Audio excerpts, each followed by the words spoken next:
Баршаңызға сәлем, сіздермен Ақнұр Ерғалиқызы. Бүгін жұп-жұқа ажурные блинчики дайындайтын боламыз. Менімен бірге видеодан қарай отырып бірге жасасаңыздар болады.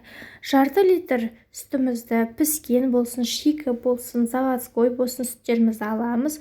Осылай бір жұмыртқа, 2-3 қасық сұйық майымызды, шымшым содамызды және де қантымызды сүтімізге салып, содамыз, қантымыз ерігенше осылай венчиктің немесе миксердің көмегімен толық араластырып шығамыз. Кейін електен өткізілген 200 грамм ұнымызды осылай 2-3 бөліктерге бөліп саламыз.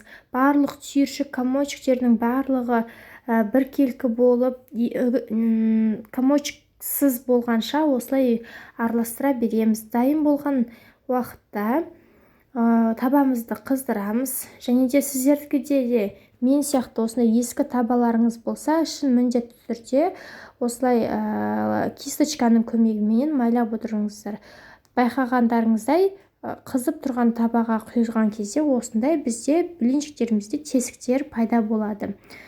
Екінші шетін қызарған уақытта келесі бетіне аударып пісіріп шығамыз. Жұқа болғандықтан бұлар жылдам піседі. Бір 20 секундтың көлемінде, 15 секундтың көлемінде жылдам пісіп шығады.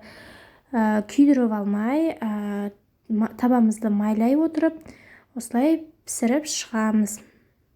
Өте жұқа болып шығады, тесіктер сол үшін де пайда болады. Сіздер массаларыңызды сұйықтау қылыңыздар, сол уақытта осындай біздің блинчиктерімізде тесіктер пайда болады.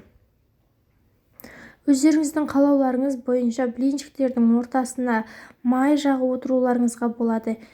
Немесе жай ғана құрғақ осылай да жасай берулеріңізге болады.